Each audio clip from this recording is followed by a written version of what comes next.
the future, just wait. Can the deadlines come fashionably late? Dun, dun, dun, dun, dun, dun. All right, thank you, Riley, for that nice intro.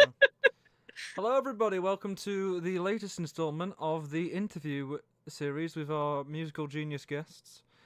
Hello. Hello, Hello, he's hello, here. hello.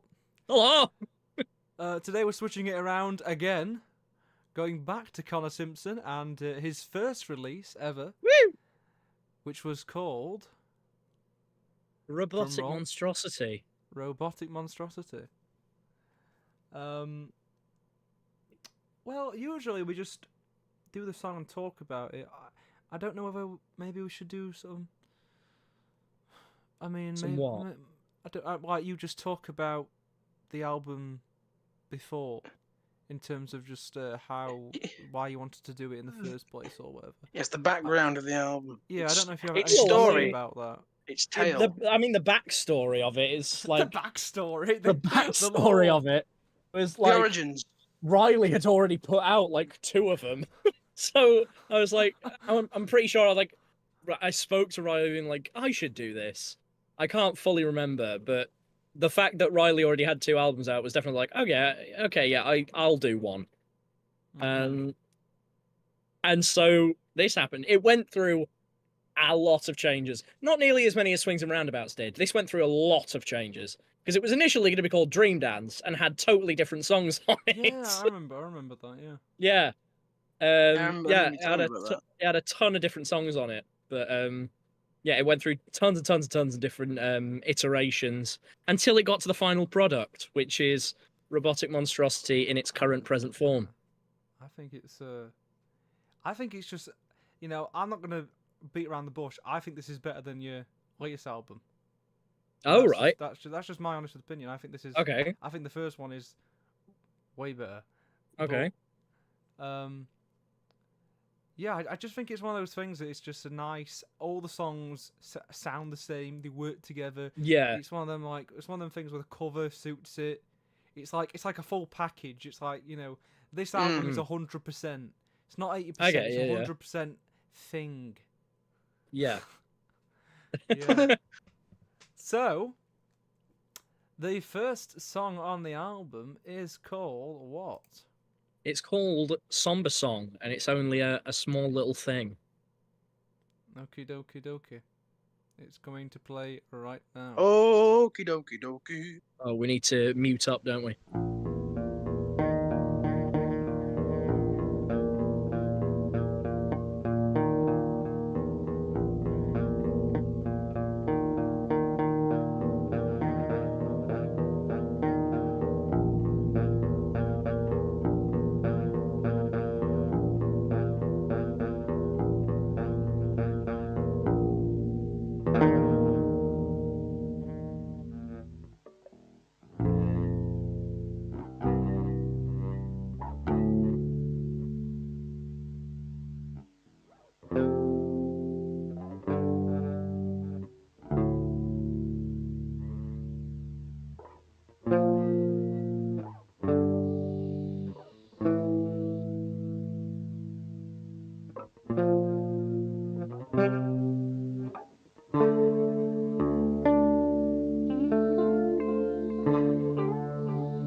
Okay. Now I'm gonna say straight up, although that's like a little thing, it's really good. Yeah, that one literally just came from me messing about on my bass. I was like, okay, I've got like a cool kind of like shape going on here on the fretboard, so I'm just gonna like pluck at it for a bit until I feel like moving on to a different sort of vibe. Not a different sort of vibe, but a different thing. And it was that I went into that one with no ideas at all. I was just messing about. Because again, it was written essentially by accident. Because I was just messing about on my bass. I was like, this was a thing. It could have, yes. Yeah, but do you know what? But I think, especially that last bit with the reverb and the echo. Yeah, Really nice. Yeah. Like, Yeah. just So, like, it's- until that bit, it sort of sounds like you're sat around like a sort of campfire in the desert or something. Yeah. That's that. I mean, that was. I feel like that was the sort of the vibe of the album that I wanted to go for. Sort of, it's a kind very of, good first track.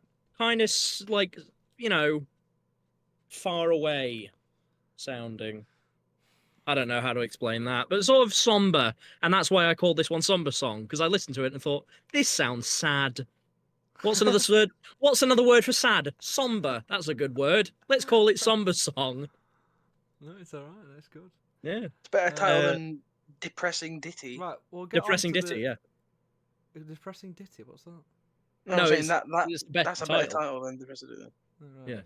Yeah. The next one, however, is probably my favourite. Probably just my favourite song that I've ever written. I think it's not my favourite, but it definitely is. Well, I'd say second favourite, actually. Really? My favourite is on this album. And you probably know which one it is. Don't tell us I yet. do. Right, the first proper song of Robotic Monstrosity coming up is called March Snow. It's called March Snow.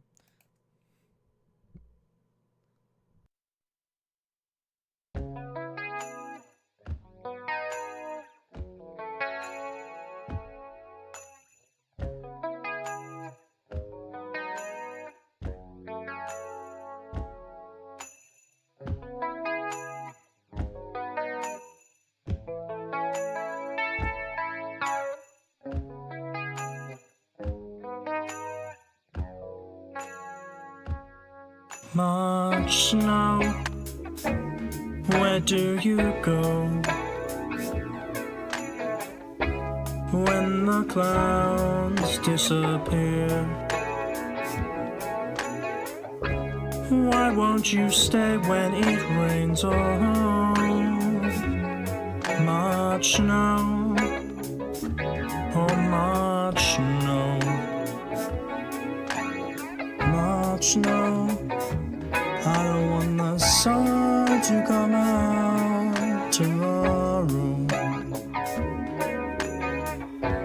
Please stay with me here.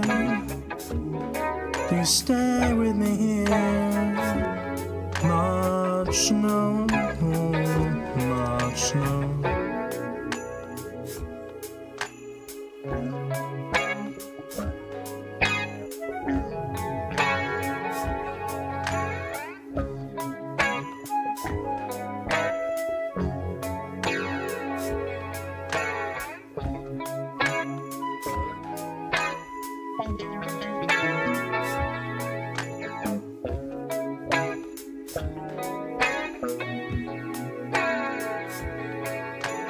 You may confuse me, but at least you won't use me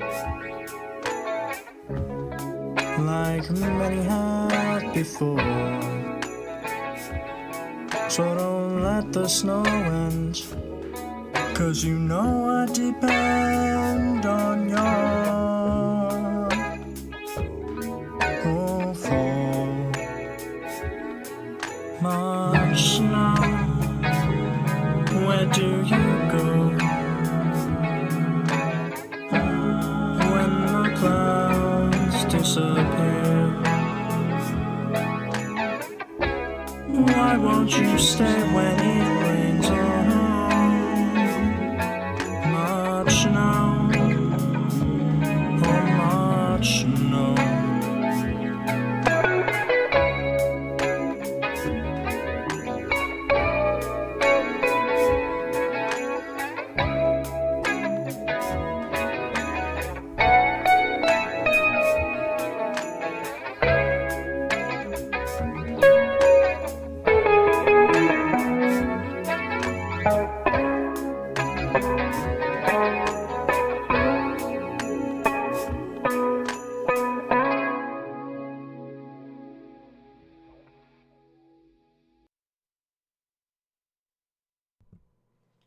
Wow, just wow.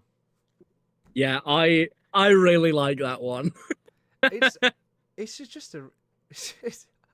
I mean, what else can you say other than as for a generic comment? You can only say it's a great song. Yeah. Yeah. I mean, there's no. I mean, I'm not too good with. It's got two solos. Christ's sake.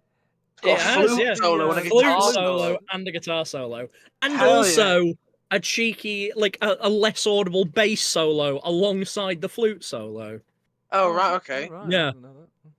Yes, less audible, obviously. Yeah, of course. Yeah, this one, as the title implies, it's about snow in March, because it was March when I wrote it, and it was coming down with a fucking blizzard, and I was just like, why is this happening? Why is this a thing? It was on a day when we were all supposed to be in college, but it was snowing that much that everyone was like, fuck this. No, I'm not bothering. So I was sat in the very chair that is just across from me, and I had my iPad in front of me, because it was when I was still... This one was fully produced on my iPad, because I didn't have this MacBook yet. So it was all done on my iPad.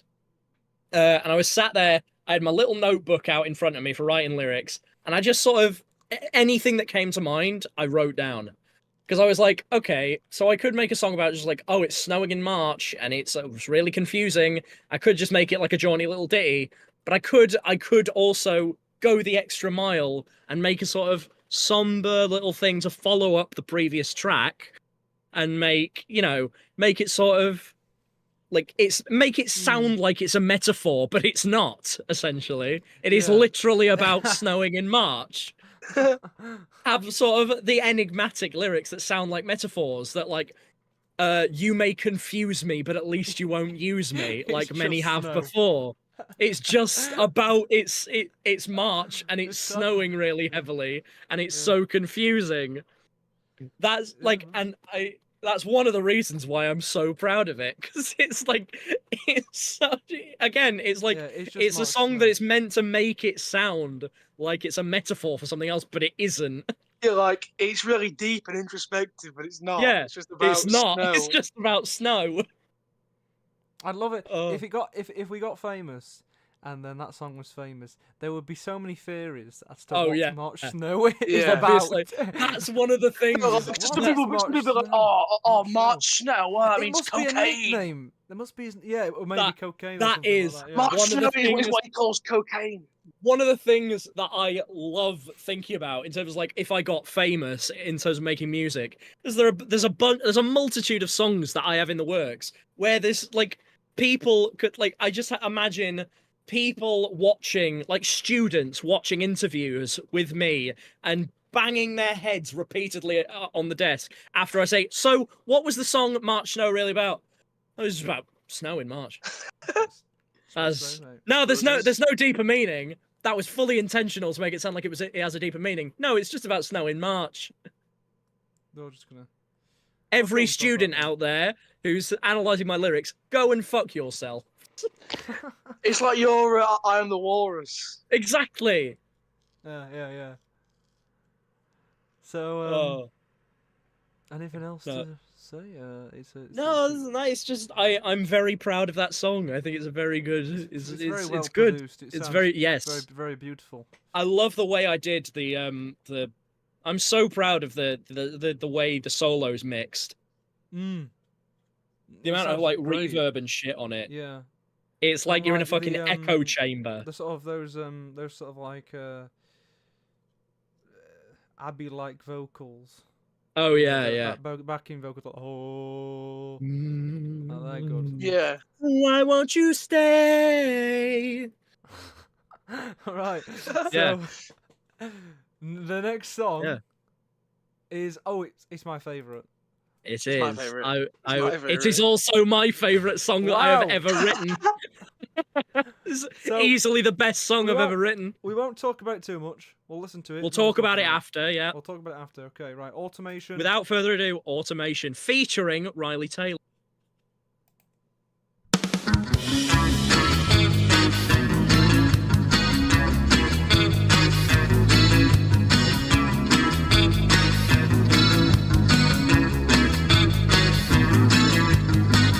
Underneath the outside, mental men are on the streets now. They'll be here after we die. The human race is obsolete now. Run away if you would like to. I guarantee that they will find you. Don't expect us to come quietly. The automation of society. Don't expect us to come quietly. The automation of society. Listen to our children cry. We've got no money left to feed them.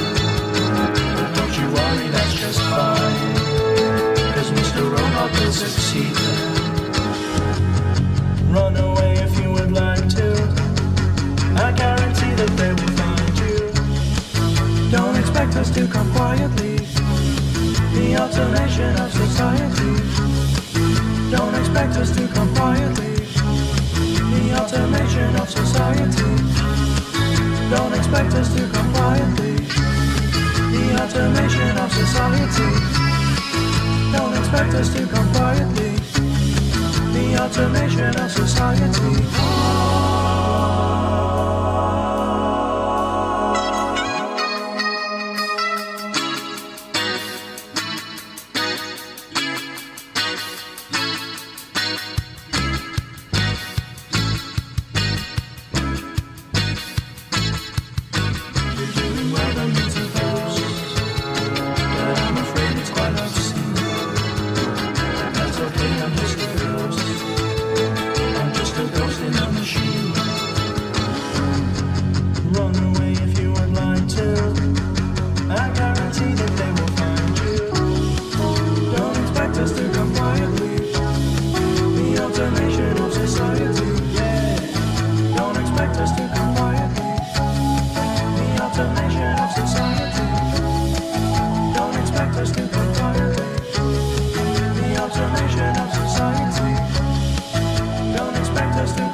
Automation, ladies and gents.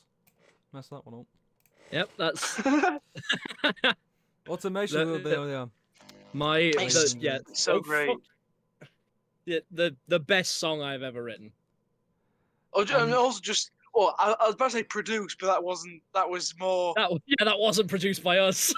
We've got Maddie and Ezra to thank for Maddie that. and Ezra, so yes. what's the story Shout out to behind them. What's the story behind that? So this song was actually done for college. It was done for a college project.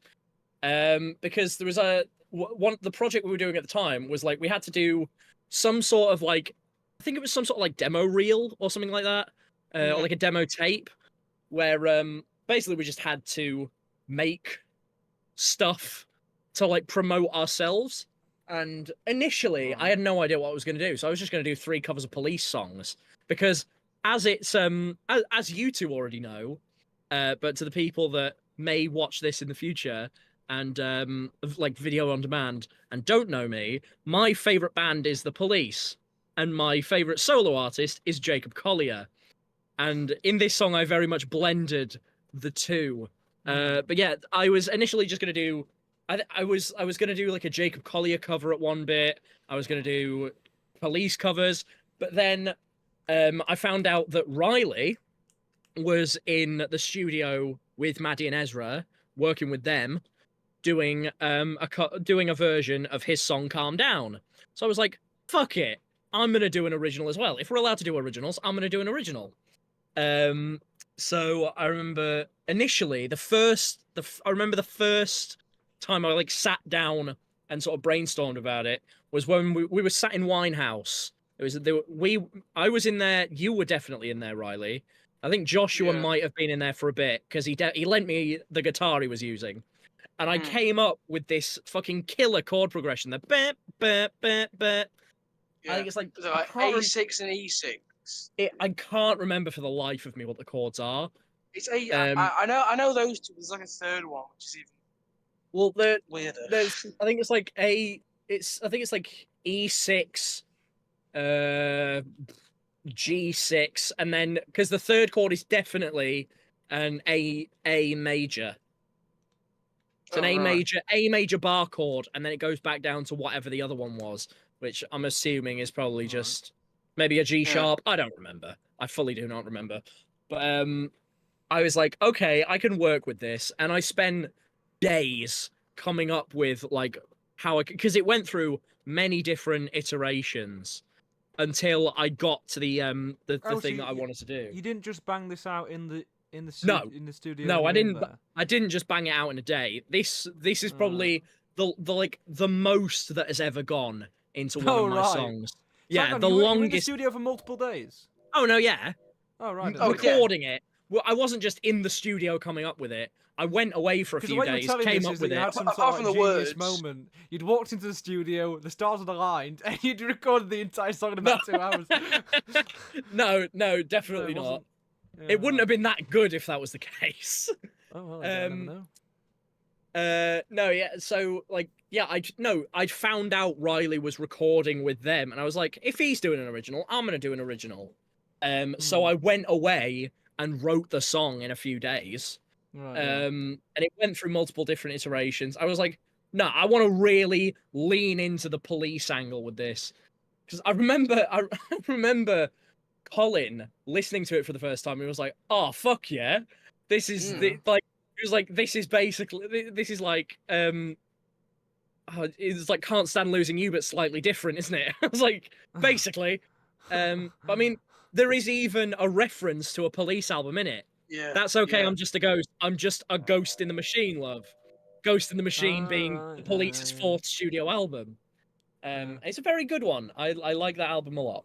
But yeah, it's heavily influenced by the Police, and then also there's some Jacob Collier like flares in there with that big like gang vocal harmony in just after the second chorus and at the end with Riley's frankly superb electric keyboard solo.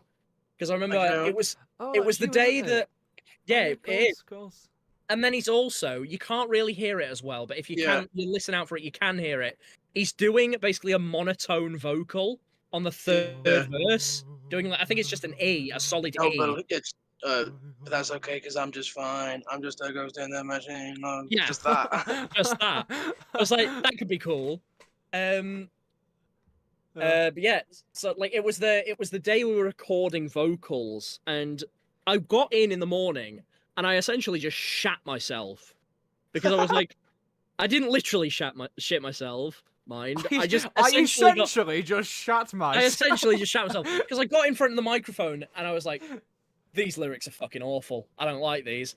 So I essentially broke down in the booth, and we then decided. So they said, right, we've got another lesson.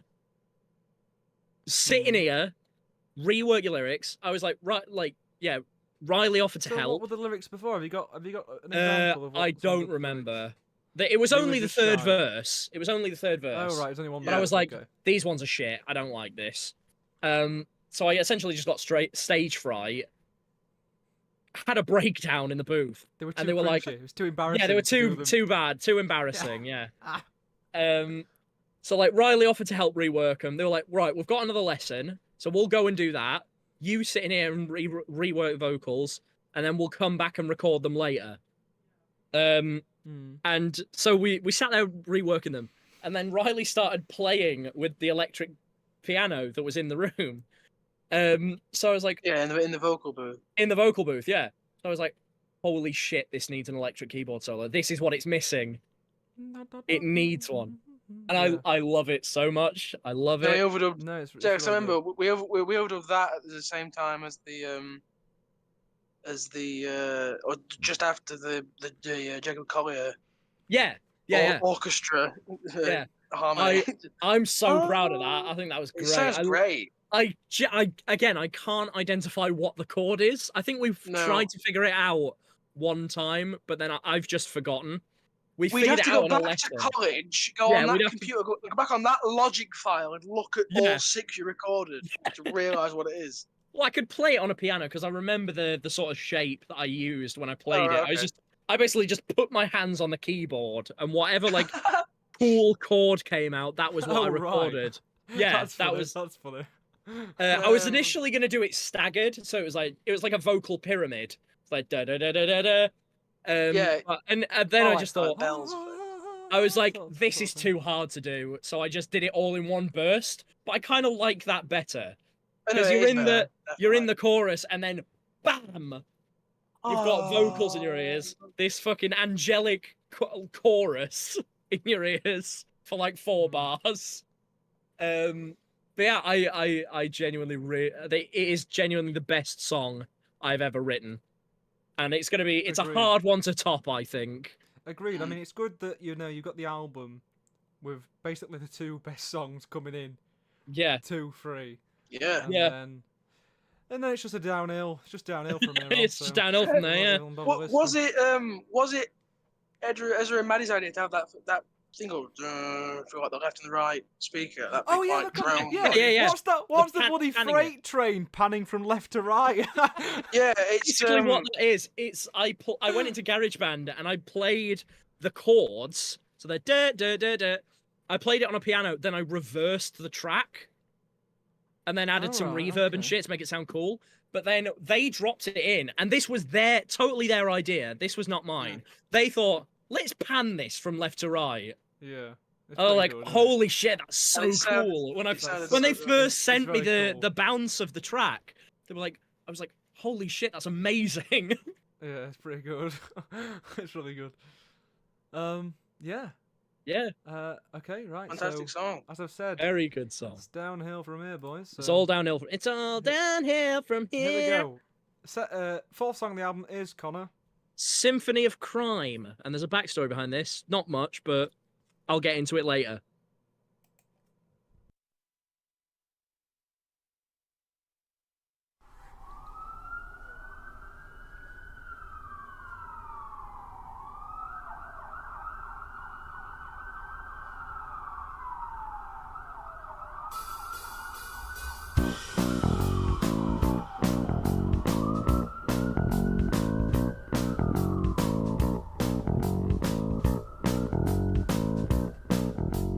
One, two, three, four.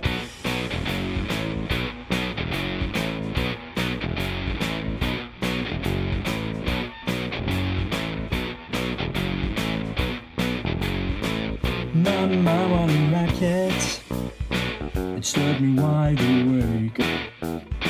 Why are the bloody things so fucking loud now? She makes my eardrums ache. When you're rolling down the road and you can hear it from your commode, that's called the Symphony of Crime. Light shining through my window, sirens deafening me.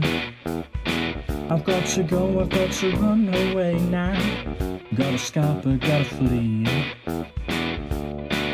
When the blues and sins are on, and they're lighting up the dawn, blaring out the Symphony of Crime.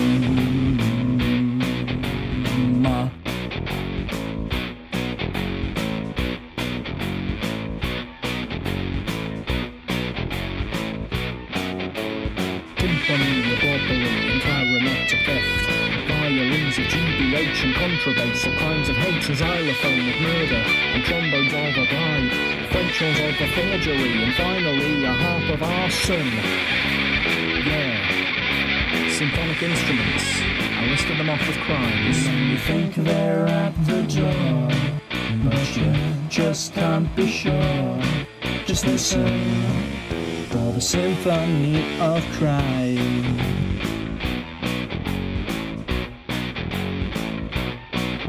When you're out there on the run, and the fear is getting fun, it's drowned out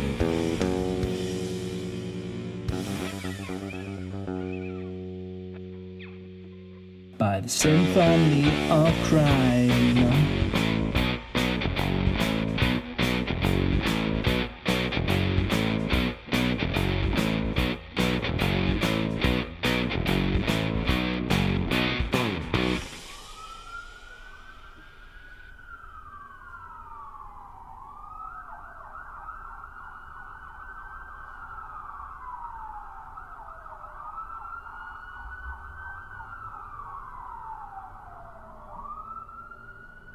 I was just waiting for the police just to escape. to leave, yeah. To leave. Jesus Christ. Coffee. Fucking take a while, don't they? Yeah. So this is another song of mine that very much stemmed. It was very much working backwards from the title, and but it wasn't the standard affair. Was right. I'm gonna come up with an album. I'm just gonna lay down a bunch of possible song titles, and I'll use whatever I like.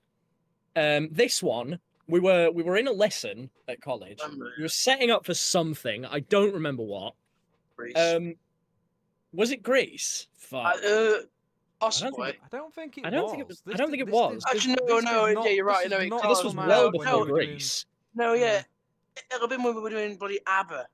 Oh God. You No, did because ABBA? that was before this project. Nothing against ABBA, but That was before. That Okay. was one before the It doesn't project where matter. automation happened. Yeah, Doesn't it's matter. whatever. It doesn't matter. But yeah, basically, police sirens went past, and I just blurted out without thinking about it. It's the Symphony of Crime. And I was like, "Holy shit, that's a good song title. I'm gonna Holy shit, use I'm that. hilarious. I'm so funny." No, because no one in the room laughing. But yeah, I'm so. Oh, Riley's gone. Oh no, he's back. Never mind. So yeah, it was just like I blurted that out and thought that'd be a good song title. I'm gonna use that. Yeah. This one I like it in concept, but I think it just like could be produced better. My only criticism is the vocals. They need to be louder. Oh no, yeah, the vocals sound That's the shit. only thing. And the I don't- reason I don't they're so see quiet. Any reason with the rest of the track. I think No, it's yeah, but the reason the vocals are so quiet is because I was recording them in like the middle of the night. my parents sleep in the room next to me, Of course. so I was like, I can't be too loud. But it's basically just I just wanted to get it done for some reason. Yeah, I don't know same- why at the same moment, but I issue. was just like, yeah, I just want to get it done and sorted so I can move on to the next song. Exactly. This one, yeah. I definitely I want to redo. I might like redo some of the tracks on this album. Just like because I'm better at producing now than I was back in like March. Oh, yeah. I mean, it's a very good song. So. Oh no, I don't yeah. see any reason why I do like the song. A remaster. Yeah, I'll probably just remaster it. Probably just redo the vocals. Yeah. But this one, when I listen to the vocals, here starts the really weird thing that happens to my voice in this album, and I don't know if you've noticed it, but for some reason my accent gets thicker and thicker. My Yorkshire accent gets my natural northern accent gets thicker and thicker and thicker throughout the course of this album, to the point where it sounds like I'm putting an accent on. It gets ticker and ticker and ticker. It's ticker and ticker. And that's mainly because I was listening to Maximo Park a lot at the time, and Paul Smith, right. the lead singer, has a really thick northern accent. Oh, So I was like, that's I what- just that's what sort I was gonna ask. Go on. I was going to ask, like, because like you said, automation is basically a combination of the Police and Jacob Collier. Yeah. This one as well is a very stylistic song. I was going to ask, what artist did you have in mind for this? Well, I didn't. I mean, the only for a lot of the rest of it, it was. I didn't go for many like influences. It was literally just what I played and what I thought sounded good. I didn't really go into it with any influences in mind. This one definitely it's more just sort of like blues rock, generic sort of blues rockish. Well, I mean, the bass sounds an awful lot like Money. Yeah. Pink Floyd Money. No, yeah. I didn't that is a new one. I've not actually thought of that one before. I mean, side note, I do really like the tone I got for my bass on that one. I just like that. great. I think it sounds really It's good. really punchy, isn't it? Yeah. Really punchy, yeah. And I like that in a bass tone. I like it where it's like sort of not like twangy, but like it really fucking like nail in the ear sound. Yeah, my like the only sort of influence I have for a lot of this is just sort of I unconsciously drifted into a Maximo Park style of singing where the accent really, really shines through. I don't think it does. I mean, maybe not on this one, but it's No. more than the last one. But on the next song, it's really thick. Yeah, I was gonna say that I always said that you sound sort of Scouse. I sound almost like Scouse on it, but I think that's part of its charm. It's completely unintentional. You thought this was a what? I thought you purposely put that on in the next song. Well, I definitely like. I started doing vocal takes when I sort of naturally drifted into that, and I was like, "This is weird. I'm gonna lean into this." Yeah, I get it. It's not exactly purposeful, but you're not exactly. But it wasn't like I didn't. I know what you mean. It's not like it's just sort of like it was partly accidental at first, but then I thought, do you know what? Fuck it. I'm just gonna go full pelt and lean into this angle. I can't be asked to do it again. Yeah, that's what I get. I did it again, but I leaned more into it. It wasn't a case of I can't be asked to do this again. It was like I've done this already, but my voice sounds like I've gone really northern on this one. Like my accent is really thick. I'm just gonna full send it. Yeah. Right. But that's very apparent on the next one, which is. It's not my least favorite. No. No. It is. What's it called? It's called "You Drive Me Crazy."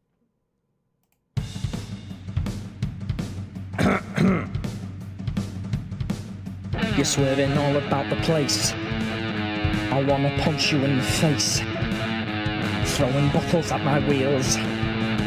Hope that stab wound never heals. You drive me crazy, you drive me loopy, you drive me up the wall. I'll drive on to my destination after I cut off your ball. I'll be driving happily, once I've killed your whole family. Want your children scared of you, because you drive the way you do. You drive me crazy, you drive me balmy, you drive me around the bend. I'll drive on to my destination after I've smashed your rear end.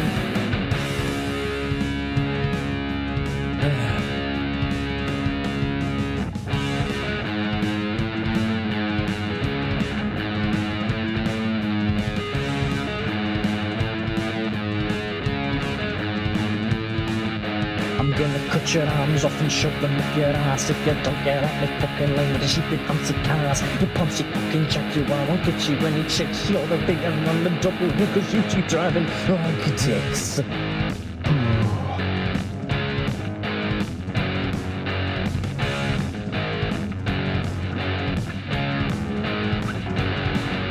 You drive me crazy, you drive me batty, cause you drive like a jack. Just drive on to your destination before I go berserk. Berserk.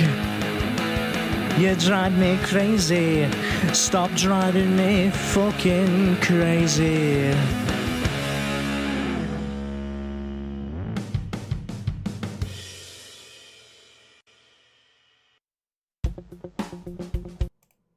God, I always do that.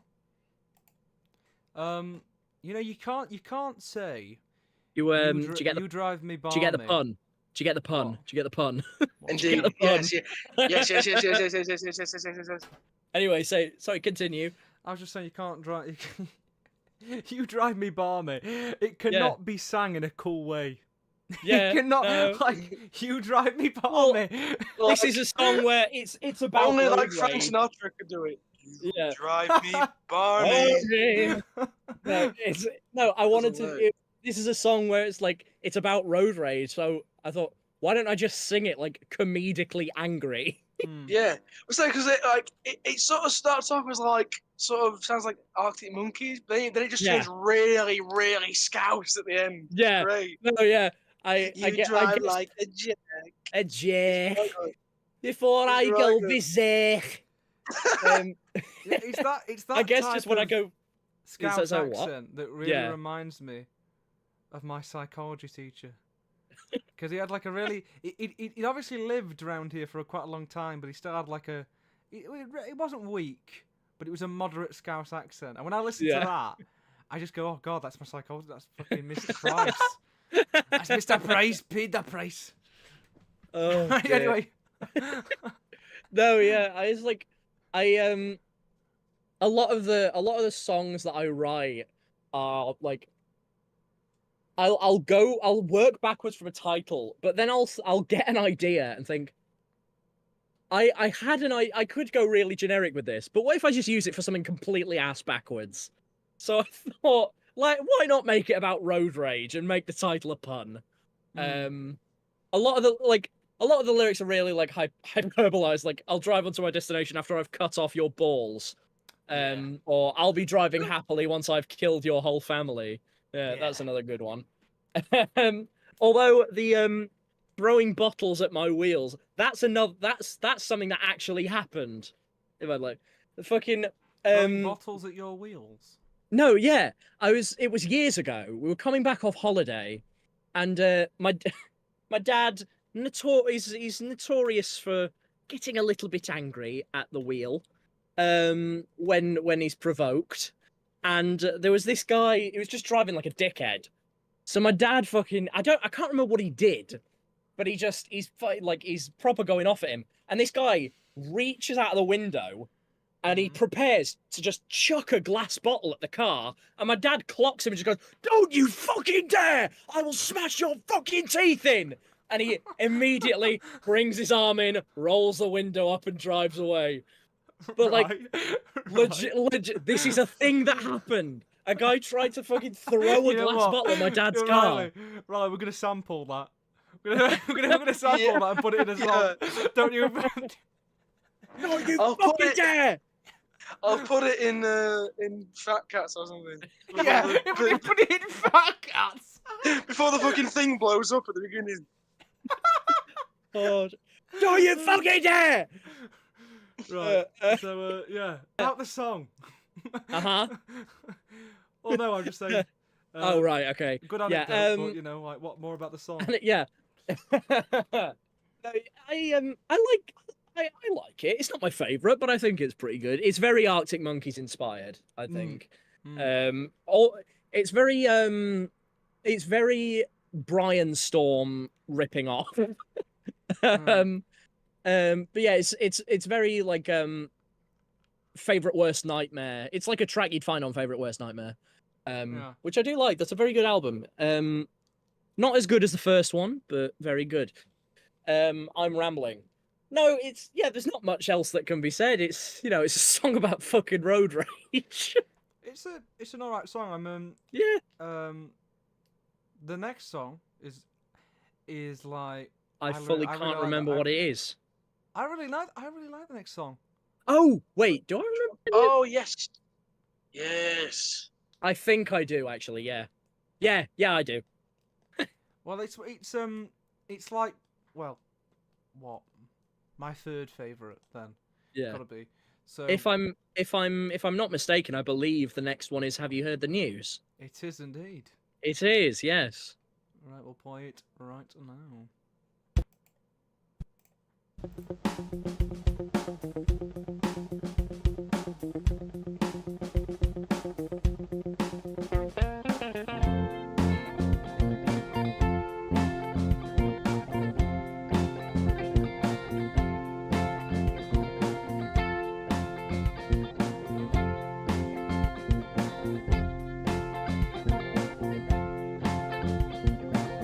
Hey pretty lady, have you heard the news? I got a feeling about you.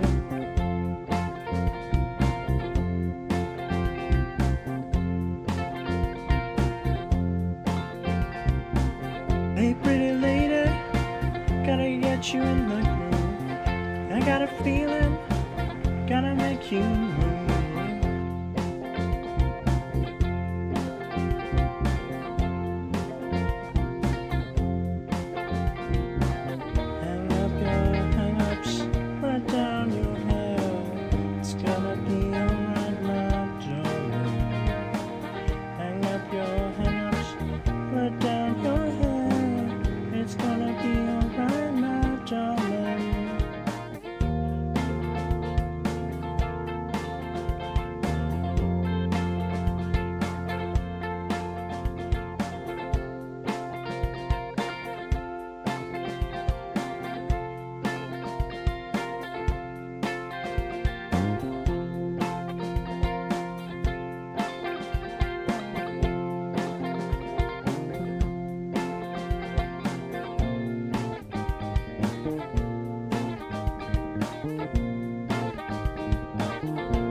Hey, pretty lady, gotta get you in the groove.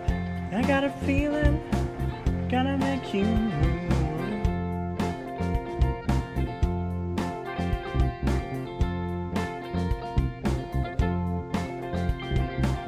Hang up your hang-ups, let down your hair. It's gonna be alright, my darling. Hang up your hang-ups, let down your hair. It's gonna be alright, my darling.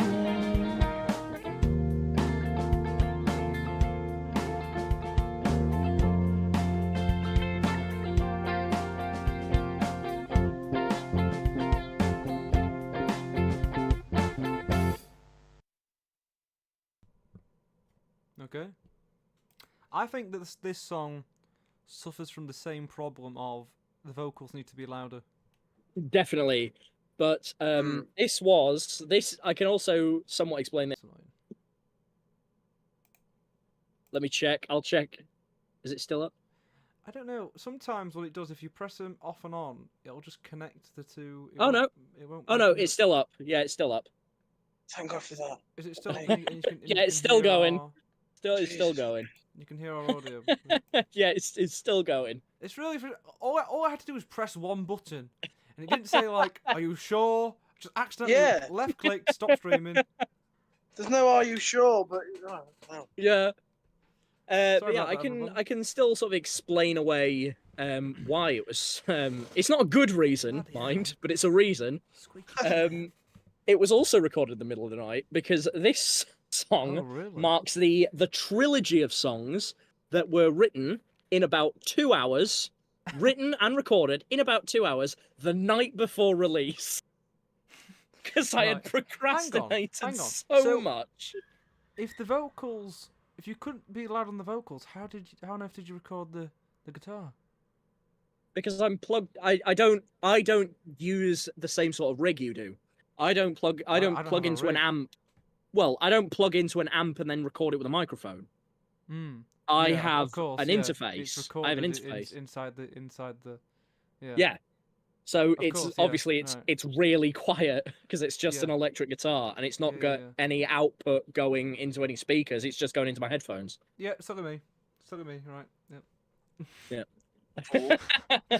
You fucking idiot. No. But I mean, this is. I feel like I still came up with some good stuff. I know the final song. I thought it was a bit of a dud, but I know Riley loves it.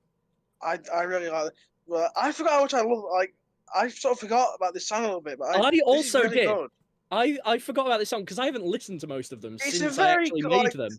It's a very cool song, like just sort of like chirpy sort of guitar sound. Yeah, the way I came about with this is, for one, the lyrics are "hang up your hang-ups, let down your hair." That's a lyric that I've had tucked away in like a note for ages, for God knows how long, and I finally used it in this song. Hang up your hang-ups. Hang up your hang-ups. Oh, yeah, that's a good little.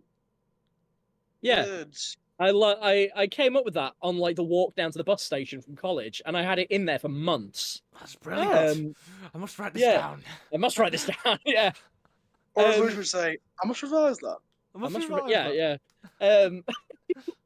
No, it's So I was like, right, I've got to make at least three songs before the night is over, before 12 p.m. tomorrow. So I just started like playing about with like jangly bar chords because it's very The Smiths inspired, but the lyrics aren't as like pessimistic. It's actually like an optimistic song. It's more like just sort of Johnny Marr inspired than anything else. So I was like, yeah, I like these little jangly chords, so I'll record these. Side note, I genuinely forgot about the little bass thing that I did in like the middle of the song, and that came on, and I was like, "Holy shit, I did that!" Yeah, it sounds really good. I like how it ends. I really like the song. It's very simple enough. It's very simple, yes. If the vocals were just louder, it would have been really good. Yeah. It's a forgotten gem, I think. Yes. I mean, I'm personally in your camp, kind of when it comes to Japanese architecture. Yeah. As in, I don't share the love that Riley. No, yeah. I think it's a bit of a dud. It's all right. Riley like seems it. to love it. That's why I covered it. Well, that's true. Yeah, That is true. yes. All right. So before that song, we've arguably got the best instrumental. Is it an instrumental? It is an well. Do you use words? I use heavily remember. filtered words, and not very many of them. Filtered words. All right. Okay. Right. Sort of semi-pseudo instrumental coming up next called Pretty Young Bitch.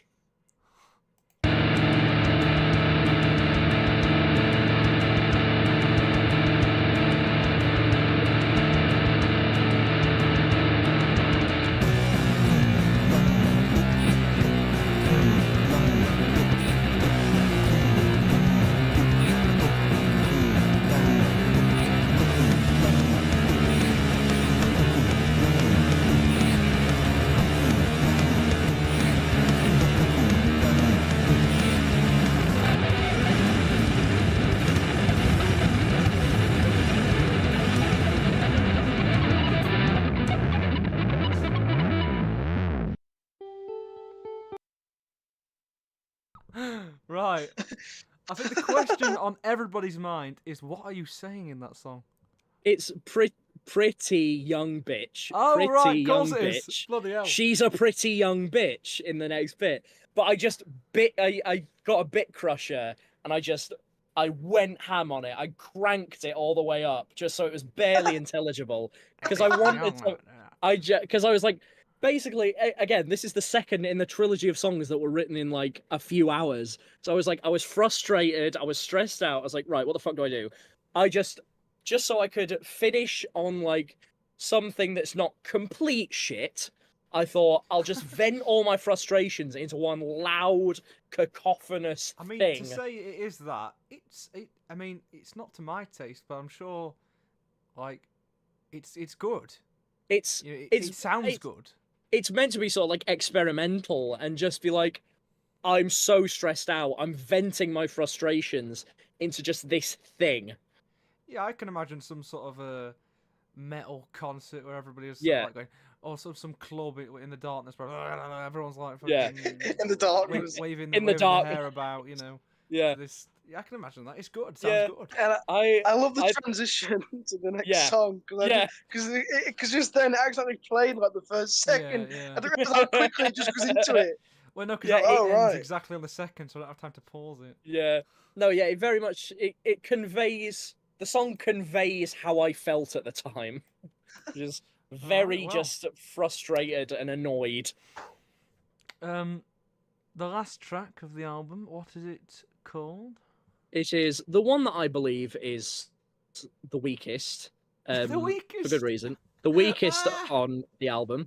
It's not bad, but it's not my favourite. Pretty Young Bitch. Yeah, it's... No, I think it's a...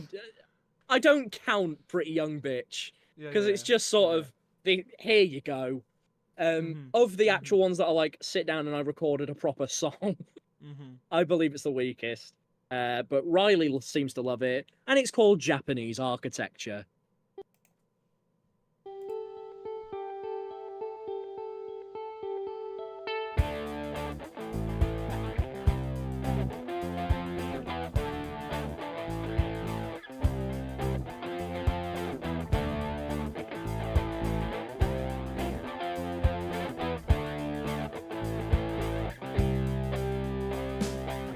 I'll make you feel my love from 1,000 miles away, and make you feel my kiss someday. Yeah.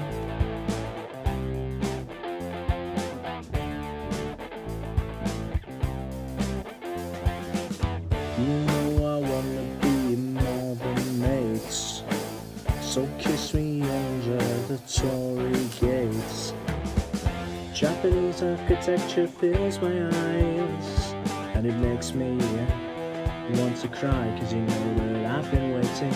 And when I stare right into yours, I see the redness, and I'm sure that you've been waiting too.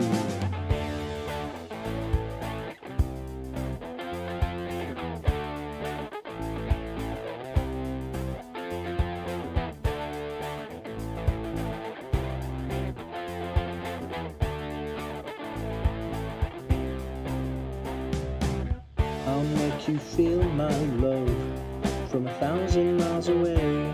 Make you feel my kiss someday.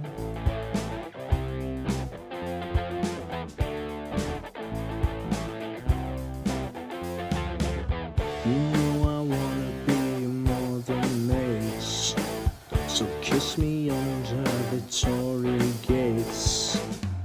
Japanese architecture fills my eyes, and it makes me want to cry, cause you know that I've been waiting. And when I stare right into yours, I see the redness and I'm sure that you've been waiting too.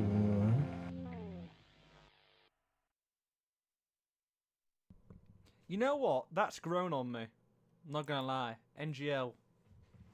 Good. Yeah, good for you. I don't feel the same. I don't feel the same. It's never a good sign when you put words into a song and you're sat there recording them thinking, is this cultural appropriation? I'm not sure.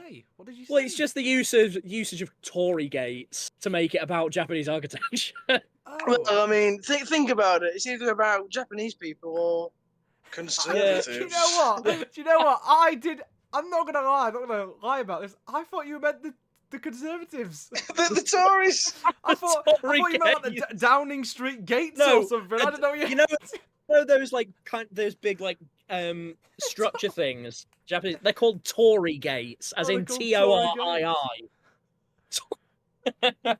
I thought it was some sort of political message. No, like, it's not a political message. I can imagine Mick Jagger singing one for the Tory party. The Tory gates. The Tory gates. No. Basically, I had. It's again working back from a title where I was like Japanese architecture. That sounds pretty cool. And I thought, okay, so I'll make it. I was like brainstorming, and I thought, okay, I've been in a couple long-term relationships. I know that they hurt, because they're very difficult.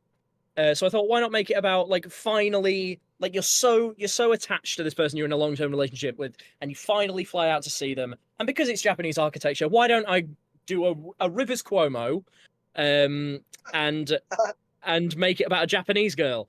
Because if you listen to Weezer songs, he has a weird obsession with Japanese girls. Yeah, there's one that I remember. On El Scorcho. God damn you half Japanese girls! It's such a stupid It's the first line of that song. Half Japanese. Yeah. Half Japanese. Yeah, I'll make it about a Japanese girl. You know, you're in a long distance relationship with a Japanese girl and you're finally gone to see her. And again, I think I did well in the time limit, but good for you if it's grown on you. I still don't like it very much. Well, what are you going to play now? Oh, I'm going to play now Riley's cover of that exact same song. Which I believe you should have put on BandLab. It is now on my BandLab. You should be able to see it. How do I get out of this? God. How do I get out of here? How do I get out of here? Let me out! Oh, that's it. Right, yes, that's it. Should we mute up again? Just give me a minute. I'm just gonna. All right, okay. Check if everyone's you fucking hold your horses. Hang on. It should be fine. I think it'll work. If it doesn't, then it doesn't. I'll go onto the stream and I'll check. Well, I'll be able to hear it anyway because I can hear. Oh well, yeah, that's true. Yeah. Right. Okay. So we're now going to listen to the same song. Make sure it's not too loud. The song. It shouldn't be. I can change it when it comes on. Japanese Architecture, but by Riley Taylor. Wee.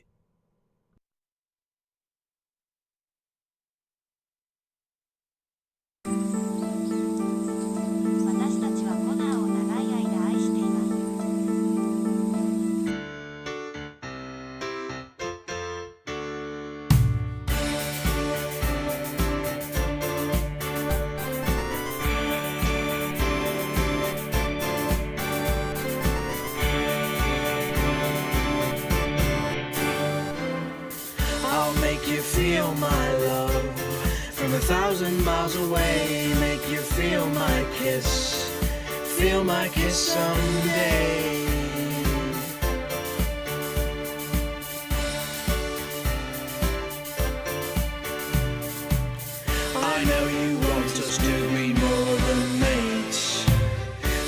kiss me under the Tory gates. Japanese architecture fills my eyes, and it makes me want to cry, 'cause you know that I've been waiting, and then I stare right into yours, see the redness, and I'm sure that you've been waiting too.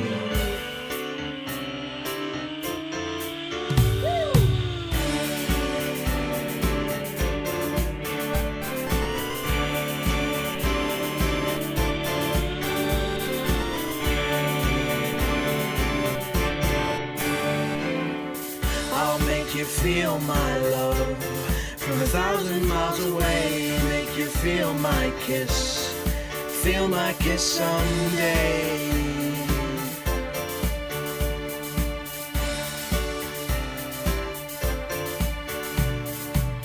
I know you want us to be more than mates, so kiss me under the Tory gates. Japanese architecture fills my eyes, and it makes me want to cry, 'cause you know that I've been waiting, and then I stare right into yours, see the redness, and I'm sure that you've been waiting too.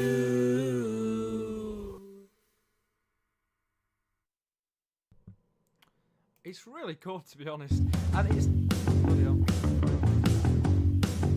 Oh, that's your single, Connor. Whoops. Oh. I started playing It's Not Me, It's Him. I was also thinking, just before we get into... Riley's still muted, by the way. Riley, you can unmute now. Ah, yes. There we go. Just before we get into this, if I just sent you the 2 covers that I did of Riley's songs, would you be able to play them in Discord on the stream? Because we could play those as well. What, put them on... What, just... If I just send them to you, if I just DM them both to you. Yeah, I'll DM them both to you while we're talking about Riley's cover of Japanese architecture. Okay. It's really good, and obviously it's totally different. Riley, you said... Yeah. I mean, you've told me before, what were you going for? I tried basically to make an ELO song. And it sounds totally like an ELO song. I just so think something from like Discovery. There's one thing. I don't think it was the volume. I think it's just the bass. It needs more bassiness in it. Yeah. Like it's missing like a depth to the like that progression is totally epic, but it's missing the depth to really go. Oh, that's really juicy. Yeah. And that's a juicy. That's what I always have a problem with, because I don't play like guitar or bass very well. You can't underestimate bass. Bass is like the most underestimated and most integral element to any song. So you have to have, unless you're going for a shallow sound, if you want the epicness of an ELO sound, you need the bass. But yeah, it's really good. And actually, I'm quite proud because I did that in a day. Yeah. And I can't work like Connor does. I can't do things in a day. I take ages to do anything. So I was quite happy that I basically figured all that out and recorded it all in a day. Well, obviously, there's no writing to do. Yeah, of course. That's what I was going to say. One thing that I've listened to that probably 3 or 4 times, but when you first sent it me, I thought you'd just use Connor's vocal, and you just put your own vocal on top, your higher vocal. Oh right, no, yeah. I only figured it out when I listened to this. I'm like, no, that is Riley doing that. So and I'm quite happy with that, because I can't sing as low as he can. So hard for me to sing that low. I have a very mid-range voice. Unless you were doing a Connor impression, your voices are very similar. I was just trying to sing as low as he can. At that point, your voices were very similar. So it was hard to. That's what I thought. Like for the first 3 listens, I was like, yeah, that is definitely Connor's vocal. He just used the vocal. And then that Japanese voice at the beginning, I went to Google Translate. You press and you know how you can press the thing that makes it speak. I just went into English, Japanese, just typed it in English. We love Connor long time, and then had it in Japanese, and then just pressed the volume thing and say it. That's what the beginning is. That's what it means. But again, that isn't even like a coherent English sentence. So in Japanese, it's probably fuck. Yeah, it's probably we love Connor long time. So it's probably like even more gibberish in Japanese. I'd love to translate it back into English. Actually, I might do that in a minute. See what it actually says in English. Right. It should keep me on the call if I just click on my direct messages. I'm pretty sure it will. I mean, it won't should. Yeah, it will do. We'll see. Yeah. Can you still hear me? Yeah. It has. It's fine. Yay. Right. Okay. So, how long have we been doing this for? We've been doing this about fucking over an hour. An hour. About an hour, yeah. Hour and 8 minutes. Okay. So now we're going to listen to. I've done 2 covers of 2 of Riley's tracks.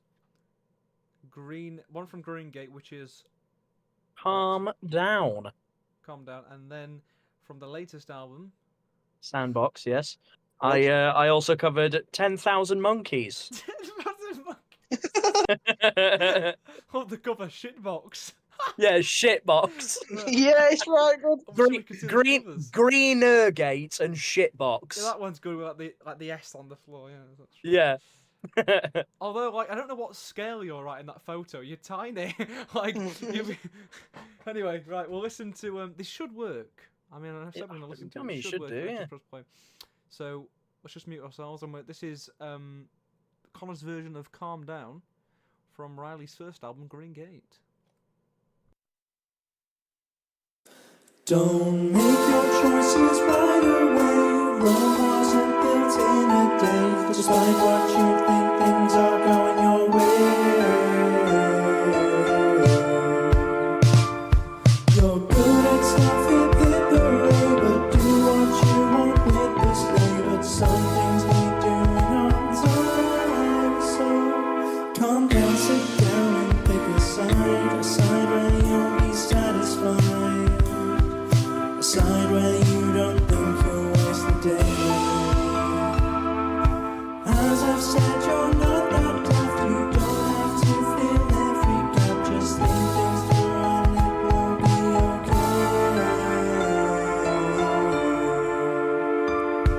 The sun comes out, it gives you pleasure, and it's an excuse for leisure. Grab a drink and sit out in the garden. So calm down, sit down and pick a side where you'll be satisfied. A side where you don't think you'll waste the day. I could fall in love, would it do me any good? If the third time's the charm, it would grab me by the arm, but I don't think it would. I could travel very far and still not know where you are, and I would still sit and ponder on my things.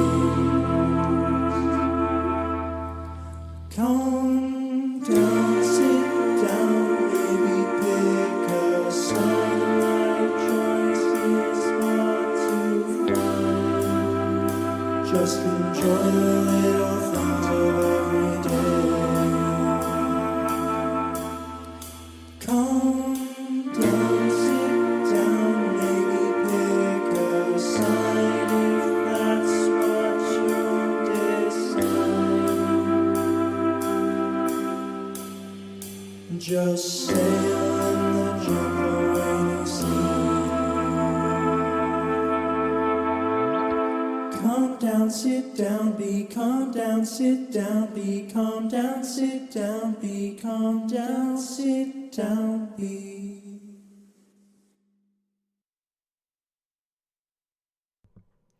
You know, it's not. This isn't a very surprising or unreasonable opinion, because of just like the production quality of the original song. Yeah. But, like, that isn't a really enjoyable listen. And Yeah. Obviously, much, a better listen than Riley's original. But as I said, mainly because this one was actually it was actually made in a music software. Yeah. And the original was made in Flipperclip, an animation app. But as I said on the A-Up interview, when I redo those 3 albums, Green Gate's first, I have Calm Down's the one that's already been done. That's true. Yeah, it's already been properly. Which actually Connor plays bass on. Yeah, I play bass on it and do I can also I do also do part of the backing vocals, and do. on this cover, I did that again. I played the same bass line because I could remember it somehow. a bass line that I played like basically once all the way through in fucking December of last year. It's great.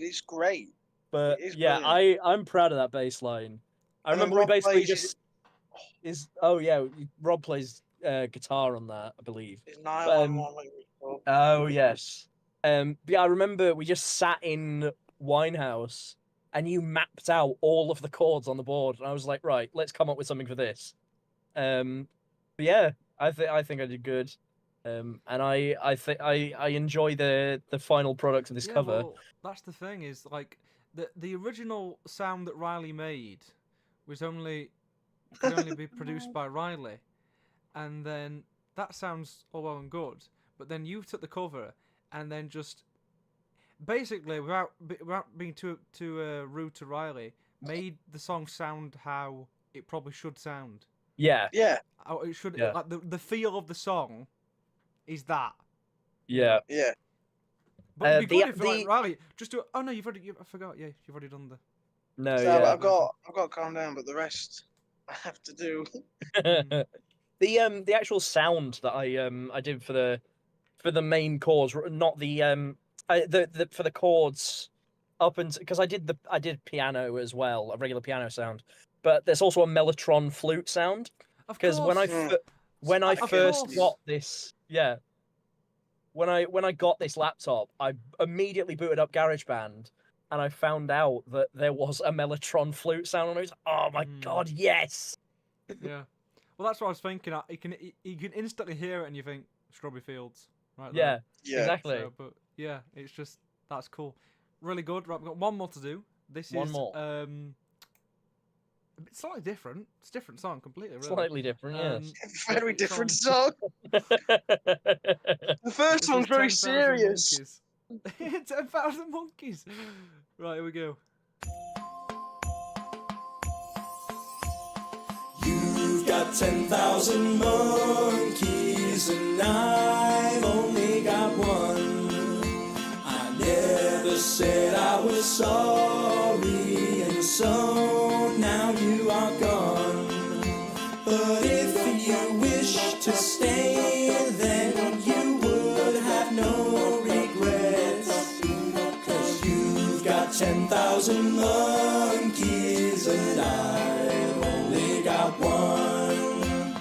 Watch the stars and then close your eyes, open them again and they'll still be there. The same thing applies to me, but you don't care.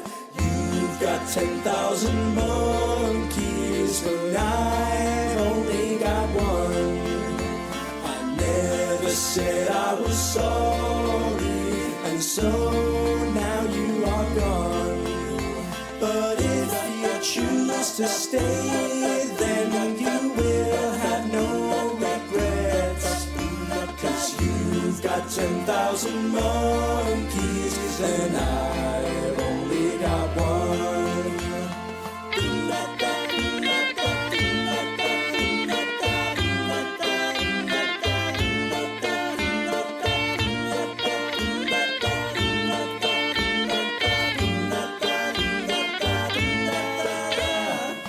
You've got 10,000 monkeys and I've only got one.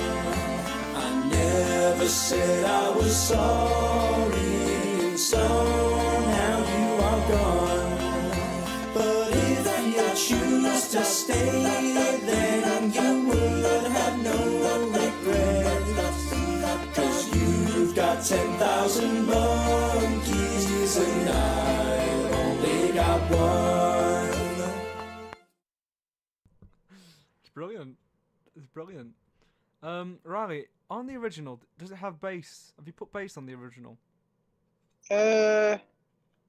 Yes, there's like an acoustic guitar thing that has very low notes in it that I gave it to it. Yeah. Well, I was saying that the importance of bass is like you can really hear it on that, like kind of just going boom boom boom boom. Oh no, yeah. And it really helps with those low vocals. Yeah. Exacerbates them. So that's really good. Yeah. What do you think on Well, I was gonna ask, is there anything on that one that you think is oddly familiar about it? Any sounds on it that are oddly familiar that remind you of the original? Me? Well, I'll tell you.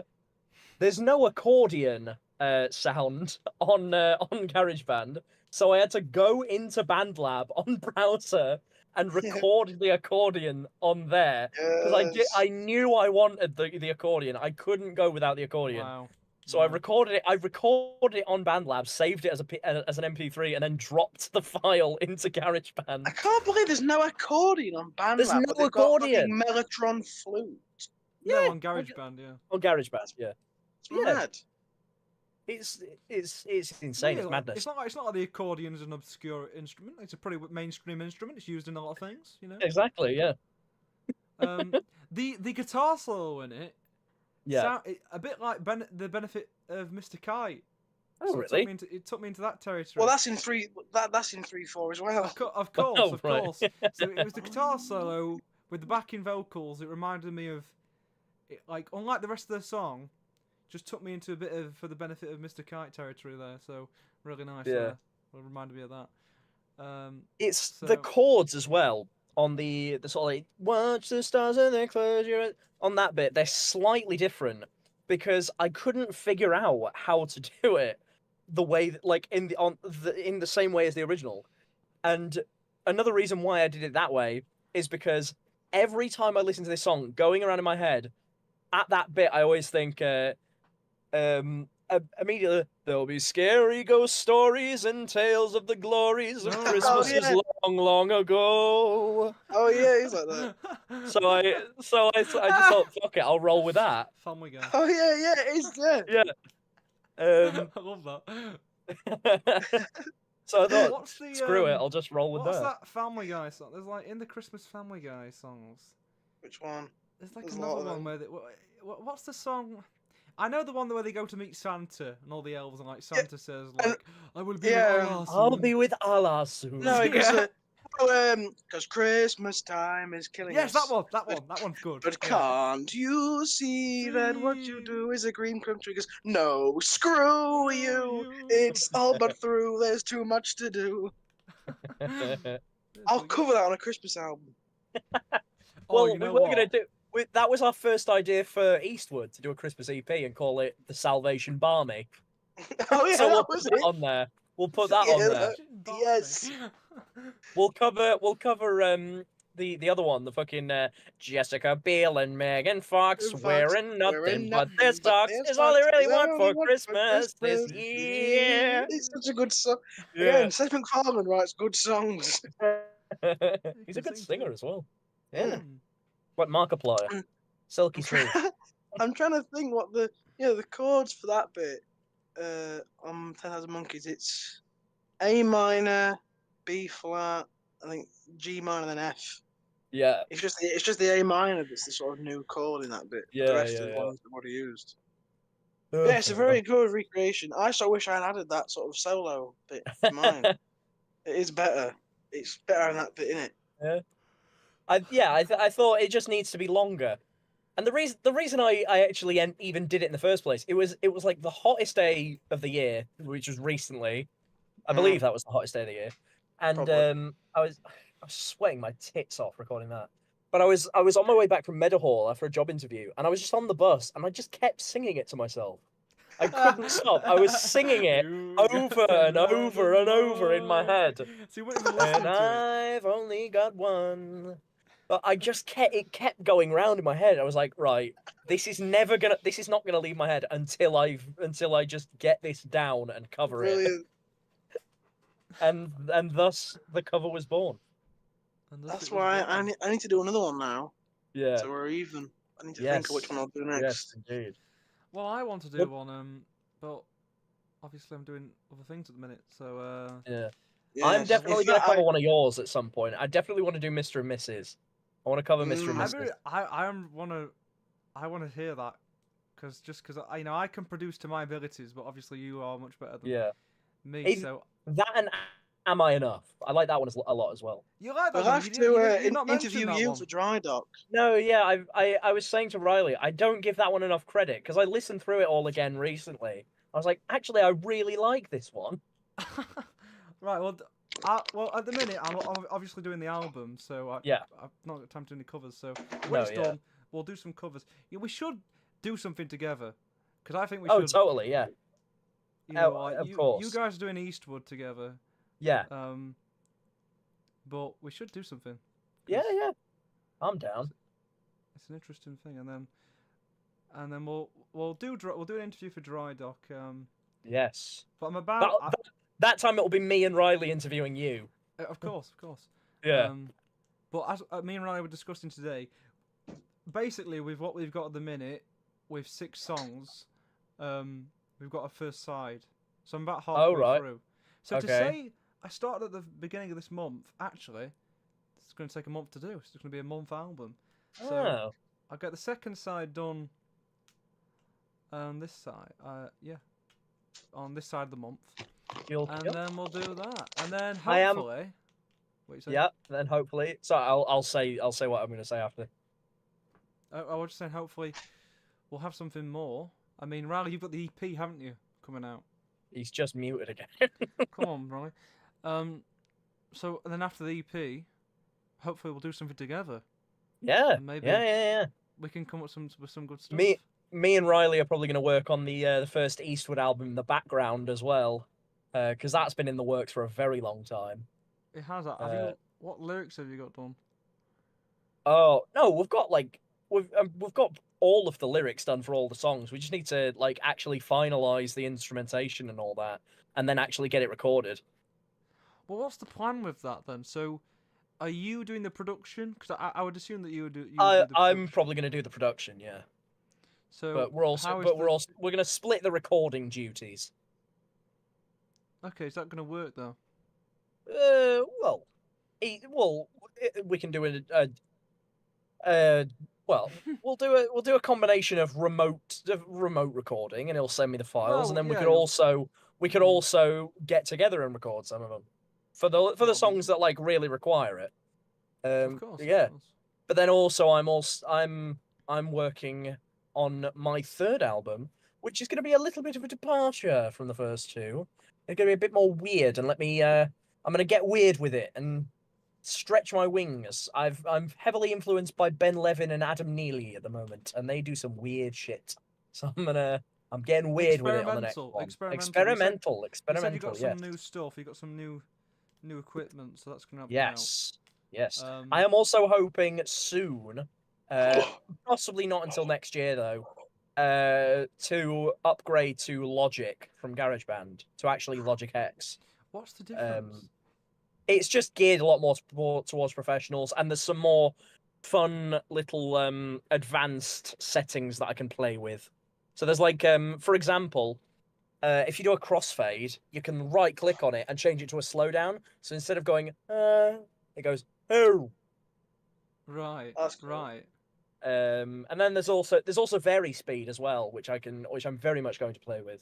So I could do I can do microtonal shit really easily with vary speed, because I could just speed. I could slow down the whole track, the whole session by 2.5 semitones, and then record everything else normally. And then I've got a microtonal key change that goes up by 2.5 semitones. Yeah, I'm not sure I understand.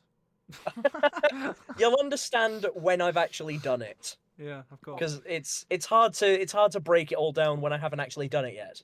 Of course. But yeah, so yeah, all these fun projects in the works. Sorry, I sort of missed all of them except for what you were just talking about. Because I was just terrified. It doesn't matter. It was boring. You don't want to hear you just it again. You'll have to listen to it when the stream's over, and you can watch it as a video on demand. Yeah.